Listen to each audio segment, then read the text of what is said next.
नमस्कार प्यारे साथियों। सिविल कोड की सीधी भर्ती की बात कर रहा हूं। अगर इस वीडियो को आप 30 अप्रैल से पहले देख रहे हैं तो अपॉर्चुनिटी आपके पास है, क्योंकि इसके फॉर्म भरने की अंतिम तिथि 30 अप्रैल दी गई है। प्यारे मित्र, जिसमें कोई लिखित परीक्षा नहीं है, कोई आवेदन का शुल्क नहीं है, स्थायी सरकारी नौकरी है यानी कि गवर्नमेंट जॉब है, और आप चाहते हो कि गवर्नमेंट जॉब में जाना और जिसमें कोई चार्ज भी ना लगे, तो बिना परीक्षा और बिना किसी फीस के अगर स्थायी सरकारी नौकरी पाने का सपना देख रहे हो तो ये वीडियो आपके लिए है। जो नए हो चैनल को सब्सक्राइब कर लीजिए, कोई पैसा नहीं लगेगा। वीडियो को लाइक कर दीजिएगा और जानते हैं इस वीडियो के माध्यम से सारी बातें। तो ये मौका किनके लिए है, कौन किसके खास है, कौन भर सकता है, आइए जानते हैं। सबसे पहले मैं बता देता हूँ ये मौका खास क्यों है, क्योंकि ये आम सरकारी नौकरी या सिविल कोर्ट वाली भर्ती दोनों समझा देता हूँ।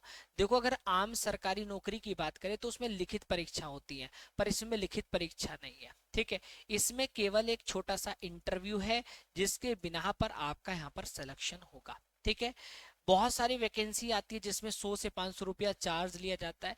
यहाँ पर आपको फॉर्म का कोई चार्ज नहीं लिया जा रहा है। वेतन जो आपको लेवल 1 का मिलता है, जी हाँ, यानी कि अगर मैं बात करूं सरल ऑफलाइन आपको एक छोटा सा फॉर्म भरना है। जैसे आपका जीडीएस के अलावा यह एक दुर्लभ स्थायी सरकारी नौकरी है जिसमें कोई भी परीक्षा नहीं देनी होती।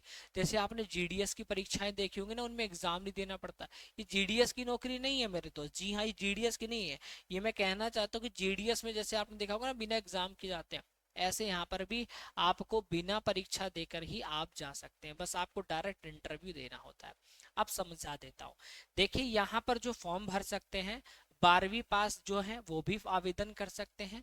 आप ग्रेजुएशन कर चुके हो या पोस्ट ग्रेजुएशन पे हैं या कर चुके हो तो आप लोग यहाँ पर एलिजिबल हो। साथ ही साथ अगर आप 10वीं पास हो, बहुत सारे बच्चे कहेंगे सर मैं तो 10th पास ही भर सकता हूँ। जी हाँ, अगर आप 10th पास हैं तो भी आप यहाँ पर आवेदन कर सकते हैं।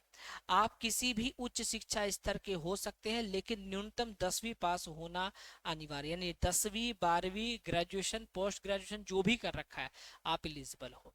ये लेवल 1 की पोस्ट है। पद कौन सा है? अटेंडेंट के। ठीक है, पद का नाम है अटेंडेंट। लेवल 1 का आपको यहाँ पर सैलरी मिलेगा, यानी अनुमानित सैलरी 32 से 35 हजार आपको पर मंथ यहाँ पर मिलने वाली है, अलाउंसेस को मिलाकर। यह कोई कॉन्ट्रैक्ट जॉब नहीं है, 100% स्थायी जॉब है, इस बात को समझ लीजिएगा। ठीक है, अब बात आती है क्या एज का क्राइटेरिया है, रिलैक्सेशंस है या नहीं, समझा देता हूँ। देखिए, यहाँ पर को क्या आप योग्य हैं? आपकी जो आयु की गणना की जा रही है 1 अप्रैल को देखते हुए की जा रही है। जनरल कैटेगरी के 18 से 35 साल तक भर सकते हो। महिलाओं में 18 से 38 साल तक भर सकते हैं। ओबीसी पुरुष को यहाँ पर 3 साल की छूट है, तो यानी कि सॉरी 2 साल की छूट है, तो 37 साल तक। SC ST 40 साल तक भर सकते हैं। ठीक है, और एक्स सर्विसमैन भी 40 साल तक ही एलिजिबल होंगे। एक क्रिटिकल अलर्ट यहाँ पर दे बोल रखा है कि अन्य राज्य के जो उम्मीदवार हैं, जैसे आप आवेदन कर सकते हैं लेकिन आपको जनरल कैटेगरी में गिना जाएगा, यानी कि जिस स्टेट की वैकेंसीज है अगर उस स्टेट से बाहर का कोई भी बच्चा भरता है, ठीक है, जैसे आप एमपी से हो सकते हो, हरियाणा से हो सकते हो, आप कहीं और से हो सकते हो, अगर आप अदर स्टेट में आते हो तो आप भर सकते हो, नो डाउट। बस आपको क्या होगा, जैसे बाकी वैकेंसीज में होता है आप जनरल कैटेगरी में काउंट होगे, वही यहाँ पर भी फॉलो होता है। अब यहाँ पर एक चयन प्रक्रिया क्या है मैं इसको समझा देता हूँ। आपको पहले बुलाया जाएगा, ठीक है, आप यहाँ पर एक आवेदन करेंगे। ठीक है, जैसे आप आवेदन करते हो तो आपका एक स्क्रीनिंग टेस्ट, यानी सबसे महत्वपूर्ण चरण यही है कि अधिकारी केवल यह जांचते हैं कि फॉर्म सही भरा है या नहीं। गलती वालों का या अधूरे दस्तावेज वालों का फॉर्म यहीं पर ही रिजेक्ट हो जाता है। ठीक है, जो भी आप आवेदन करोगे तो पहले आपका क्या होगा, स्क्रीनिंग टेस्ट, मतलब आप जो आवेदन किया है फॉर्म भरा है उसको एक बार ये चेकआउट करेंगे। उसके बाद शॉर्ट लिस्ट उम्मीदवारों का एक इंटरव्यू लिया जाएगा और उसके बाद आपको यहाँ पर सेलेक्ट कर लिया जाएगा। ये आपका प्रोसेस है। इसके जो भी साथी इसका फॉर्म भरना चाहते हैं तो आपको तरीका बता देता हूँ। जिनके पास इसका लिंक चाहिए कि विकास भैया इसका फॉर्म का लिंक हमें प्रोवाइड करा दो, तो मैं आपको उसका लिंक प्रोवाइड करा दूंगा वीडियो के नीचे। व्हाट्सएप ग्रुप का लिंक होगा, उस पर आप जैसे टैप करेंगे आपको ग्रुप खुलकर आएगा, इस वीडियो का लिंक दिखेगा। इसी के जस्ट नीचे मैं आपको वेबसाइट का लिंक, नोटिफिकेशन का लिंक और अप्लाई करने का लिंक तीनों प्रोवाइड करा दूंगा। ठीक है, तो गूगल पे या तो आप जाकर सर्च भी कर सकते हैं। ठीक है, ये सिविल कोर्ट की वैकेंसी है। ठीक है, ऑपरेटर की मैंने आपको अटेंडेंट की मैंने आपको बता दिया है।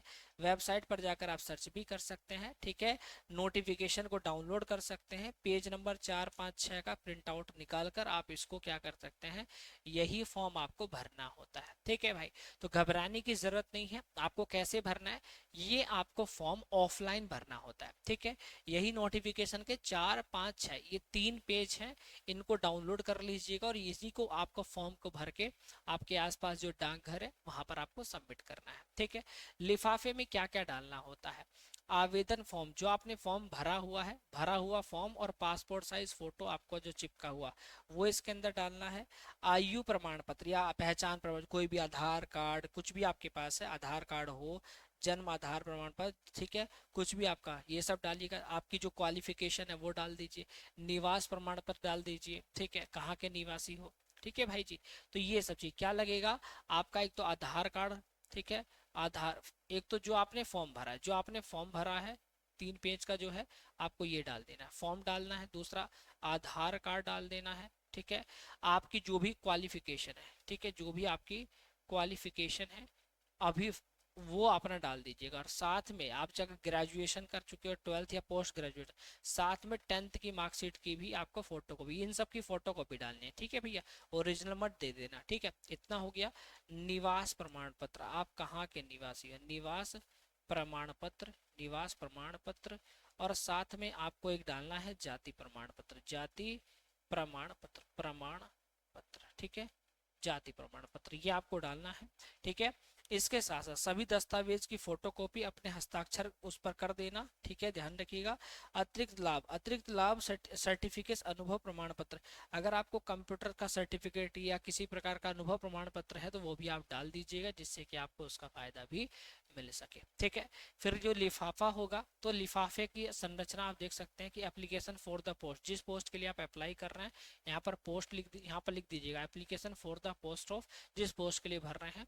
यहाँ पर आपको क्या लिख करना है, 60 रुपए वाला डाक टिकट चिपकाना है। कौन सा, 60 रुपए वाले का, ना तो 50 का चलेगा, ना 10 ना 100, 60 रुपए वाला आपको स्टाम्प पेपर आपको लगाना है। ठीक है, जिस एड्रेस के लिए आप डाल रहे हैं, तो जो झारखंड का पता है जो नोटिफिकेशन में दिया गया, इसके लिए आपको कुछ सर्च नहीं करना है, नोटिफिकेशन में खुद एड्रेस दिखा गया है, तो यहीं पर आप उसका एड्रेस डाल दीजिएगा। ठीक है मेरे भाई, और फॉर्म लिखकर अपना पूरा नाम, यहाँ पर अपना नाम लिख दीजिएगा। नाम क्या है, आपका नाम, आपके पिता का नाम, आपका एड्रेस, जहां पर आपको क्या ये जो आपको जिस फॉर्म को आप दे रहे हैं ना, तो आपको इसी प्रकार एक अपनी ईमेल आईडी, एक मोबाइल नंबर, ये सब यहाँ पर लिख दीजिएगा, जिससे कि आपको सही तरीके से आपको बुलाया जाए। ठीक है, आपका ज्वाइनिंग लेटर आपके पास आ पाए। ठीक है भाई, तो ये आपको ध्यान रखना है, इसे स्पीड पोस्ट द्वारा भेजा या भेजा हुआ खुद जाकर जमा करें। ध्यान रखिएगा, ये यहाँ पर साफ साफ लिखा गया है, इस चीज को आपको समझना होगा दोस्त। ठीक है, क्या कि इसे स्पीड पोस्ट द्वारा भेजें या खुद जाकर भी आप जमा कर सकते हैं। ठीक है भाई, तो ये जो वैकेंसी है वो झारखंड के बच्चों के लिए निकली है, पर ऐसा नहीं कि झारखंड के बच्चों के लिए, मतलब ये जैसे यूपी में वैकेंसी आती है ऐसी झारखंड में आई है। ठीक है, हाई कोर्ट में, बाकी आप लोग कहीं से भी आप आवेदन कर सकते हैं। अंतिम तिथि 30 रुपया, 30 अप्रैल है, मैंने आपको बता दिया। फॉर्म कहाँ मिलेगा, नोटिफिकेशन के चौथे 5वें 6ठे पेज को डाउनलोड करके इसी को भरना है सही भाषा में, फोटो चिपकाना है, उस पर हस्ताक्षर करना है, 10वीं आधार कार्ड, अन्य डॉक्यूमेंट जो है वो आपको सेल्फ, आपको अटेस्टमेंट जो कॉपी है, इन सबको लगाकर आपको जमा कर देना है। ठीक है, तो मैंने आपको समझा दिया है। बाहर आपको अपना नाम देख लेना, लिफाफे के ऊपर नाम, ठीक है, पिता का नाम, address, mobile number, email ID, ये ध्यान से भरिएगा, 10 रुपए का स्टाम्प बाहर जरूर लगाइएगा, और सही एड्रेस पर जो नोटिफिकेशन में दिया आप उसको उसी एड्रेस पर जरूर फॉर्म भरिएगा। बाकी मैंने आपको बता दिया, फॉर्म के नोटिफिकेशन का लिंक, नोटिफिकेशन का लिंक मैं वीडियो के नीचे क्या बोलते हैं आपका व्हाट्सएप ग्रुप का लिंक है, आप उसको ज्वाइन कर लीजिएगा। वहां पर नोटिफिकेशन, अप्लाई करने का लिंक, सारी अपडेट दे दूंगा। ठीक है, तो घबराने की जरूरत नहीं है। बाकी वीडियो पसंद आई तो वीडियो को लाइक, चैनल को सब्सक्राइब कर दीजिएगा। घबराने की कोई ज़रूरत नहीं है, जिस एड्रेस के लिए आप अप्लाई कर रहे हैं आपको वहीं बुलाया जाएगा। जो इंटरव्यू आपका होगा। तो बिल्कुल परेशान नहीं होगा, अपडेट मैं देता रहूंगा। चैनल से जुड़े रहें, जैसा भी होता है मैं आपको जरूर खबर दूंगा। नमस्कार साथियों।